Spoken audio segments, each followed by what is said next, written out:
Investir en immobilier, c'est le rêve de plusieurs. Et j'ai moi-même investi dans un duplex en 2021, lors de la pandémie, et des taux d'hypothèque extrêmement bas. Un duplex à Trois-Rivières qui m'a coûté la modique somme de 180 000 $ avec un taux d'intérêt de 1,69%. Ce qui me donne présentement des paiements d'hypothèque de 727 $ par mois. J'habite présentement le haut de mon duplex et loue le bas à des locataires pour 850 $ par mois, tout inclus. Et si je calcule les revenus moins les dépenses totales, c'est environ 7 000 $ que mon toit me coûte par année. Ce qui est quand même très bas, tout en sachant en plus que mon immeuble se paye à travers tout ça. Mais maintenant, les prix ont grimpé en flèche. Alors la question est celle-ci. Est-ce encore possible d'investir en immobilier au Québec? Et je vous avertis, vous aimerez peut-être pas ma réponse. Salut tout le monde, ici Michael Wolf et voici ma vidéo qui s'intitule « C'est rendu impossible d'investir en immobilier au Québec ». Lorsqu'on vient pour acheter un immeuble, c'est extrêmement important de sortir papier, crayon, calculatrice et de calculer la rentabilité. Parce que si ton immeuble est pas rentable, est-ce que c'est vraiment un investissement? Lorsqu'on calcule la rentabilité d'un immeuble, la méthode que j'aime utiliser est la méthode des 4 carrés. Le premier carré, c'est les revenus totaux du bâtiment, donc principalement les loyers. Le deuxième carré, le plus long et le plus complexe, c'est les dépenses du bâtiment. Donc les taxes, les assurances, les réparations futures, la gestion, le déneigement, la pelouse, l'hypothèque, etc.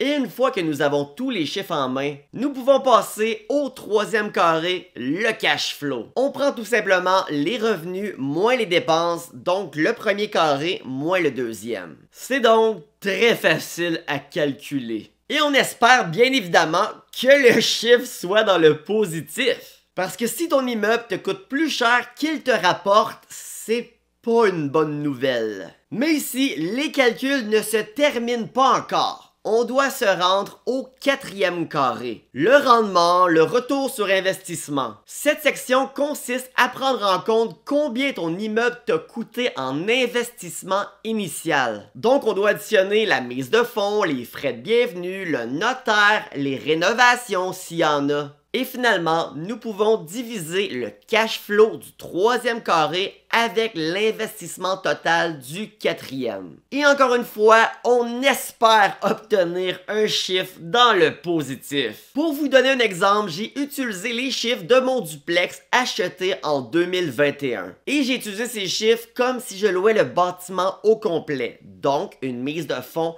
de 20% au lieu de 5%. Ce qui donne un revenu total de 25 800 $ et une dépense totale de 19 232 $.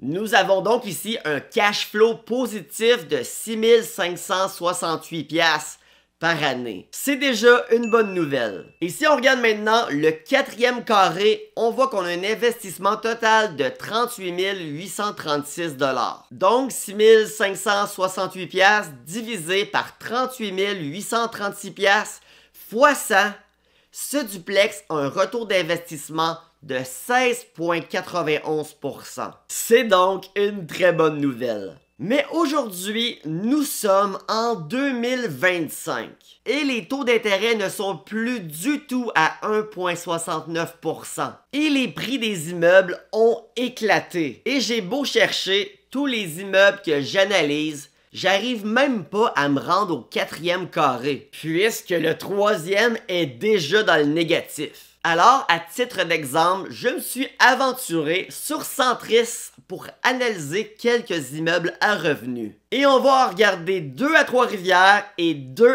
à Montréal. Commençons. Prenons par exemple ce duplex situé à Trois-Rivières. Mais juste avant, c'est le moment que je te demande de liker la vidéo et de t'abonner à la chaîne si ce n'est pas déjà fait. Ça m'aide énormément. Alors, un gros merci à tous. Bon, voyons voir. Un petit duplex à Trois-Rivières à 290 000 $.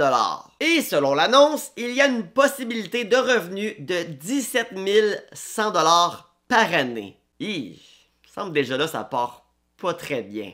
Voyons voir les dépenses de ce duplex approximativement. J'ai mis 0$ en électricité, 0$ en frais de gestion, aucun service de conciergerie, aucun traitement de fourmis, et déjà là, on arrive à des dépenses de 24 045$ par année. Ce qui donne ici un cash flow négatif de 6 945$. Est-ce que ça vaut vraiment la peine de continuer le calcul pour le 4e carré? Pas vraiment. Tentons notre chance avec un triplex situé également à Trois-Rivières. Pratiquement 520 000$. Revenu brut par année, 32 700. Et si on regarde juste l'hypothèque, on est déjà à 29 000$ par année. Ça s'annonce pas bien. Dépenses totales, approximativement 40 342$ par année. Donc, encore une fois, un cash flow négatif de 7 642$. Juste pour clarifier sur ce que ça veut dire, c'est qu'à chaque année, après toutes tes dépenses, tous tes revenus, va falloir que tu sortes 7 642$ supplémentaires de tes poches. Donc, encore une fois, est-ce que ça vaut vraiment la peine d'aller voir la 4e section? Non, merci. Je tiens à préciser qu'on parlait ici de Trois-Rivières, là. Voyons voir Montréal maintenant. On va rire. Commençons par ce magnifique petit triplex à une modique somme de 900 000$.